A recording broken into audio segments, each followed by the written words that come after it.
வணக்கம். என் லைஃப்பில் இந்த மாதிரி ஒரு பெயின்ஃபுல்லான ஒரு சுச்சுவேஷனை நான் ஃபேஸ் பண்ணதே கிடையாது.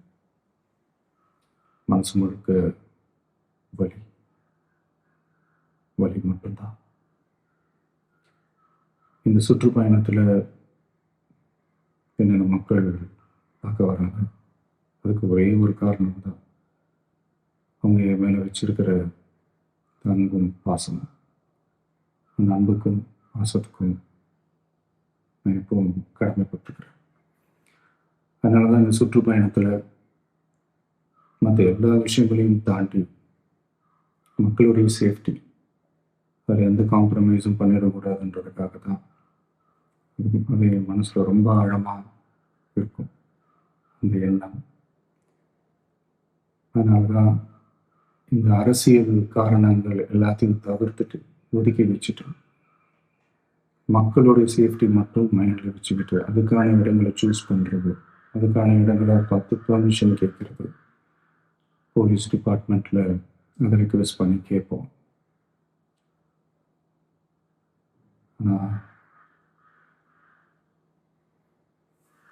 நடக்கக்கூடாதது நடந்துருச்சு. அந்த மனுஷன் தானே அந்த நேரத்தில் அத்தனை பேர் பாதிக்கப்பட்டு இருக்கும்போது எப்படி அந்த ஊரை விட்டுட்டு என்னால் கிளம்பி வர முடியும்? நான் திரும்ப போகணும்னு இருந்துச்சுன்னா அது ஒரு காரணம் காட்டி அங்கே வேறு சில பதட்டமான சுச்சுவேஷன்ஸ், வேறு சில அசம்பாவிதங்கள் அந்த மாதிரி எதுவும் நடந்துடக்கூடாதுன்றதுக்காக தான் நான் அவாய்ட் பண்ணேன்.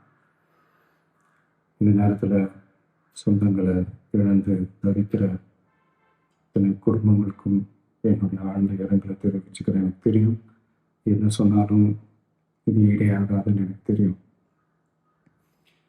ஹாஸ்பிட்டலில் ட்ரீட் பண்ணிகிட்ருக்கிற எல்லாருமே சீக்கிரமாக க்யூர் ஆகி வரணுன்றதை இந்த நேரத்தில் நான் வேண்டிக்கிறேன். கூடிய சீக்கிரமே எல்லாரையும் நான் சந்திக்கிறேன். இந்த நேரத்தில் எங்களுடைய வலிகளை, எங்களுடைய நிலைமையை புரிஞ்சுக்கிட்டு எங்களுக்காக பேசின அரசியல் கட்சிகளை சார்ந்த நண்பர்கள், தலைவர்கள் அனைவருக்கும் என்னுடைய நன்றியை தெரிவிச்சுக்கிறேன். கிட்டத்தட்ட ஒரு 5 மாவட்டத்துக்கு பிரச்சாரத்துக்கு போனோம். இந்த மாதிரி எதுவுமே நடக்கலாம். கரூரில் மட்டும் ஏன் எப்படி நடக்குது, எப்படி நடக்குது? மக்களுக்கு எல்லா உண்மையும் தெரியும். மக்கள் எல்லாத்தையும் பார்த்துக்கிட்டு இருக்கிறாங்க. கரூரை சேர்ந்த அந்த மக்கள் அந்த உண்மையெல்லாம் வெளியில் சொல்லும்போது எனக்கு கடவுளே நேரில் வந்து இறங்கி அந்த உண்மையெல்லாம் சொல்கிற மாதிரி எனக்கு தோணுச்சு. சீக்கிரமே எல்லா உண்மைகளும் வெளியில் வரும்.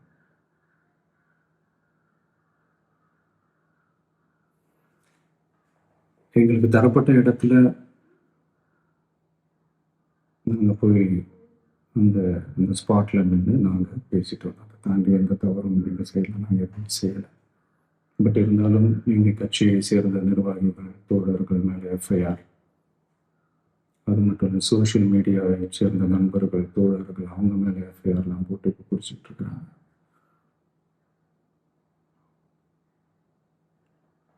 சிஎம் சார், உங்களுக்கு ஏதாவது இந்த பழி வாங்கணும் அப்படின்ற எண்ணம் ஏதாவது இருந்துச்சுன்னா என்ன வேணாலும் பண்ணுங்க. அவங்க மேலே கை வைக்காது. நான் ஒன்று வீட்டில் இருப்பேன், இல்லை நான் ஆஃபீஸில் இருப்பேன். என்ன வேணாலும் செய்யுங்க. நண்பர்களே, தோழர்களே, நம்மளோட அரசியல் பயணம் இன்னும் ஸ்ட்ராங்காக, இன்னும் தைரியத்தோட கண்டினியூ ஆகும்.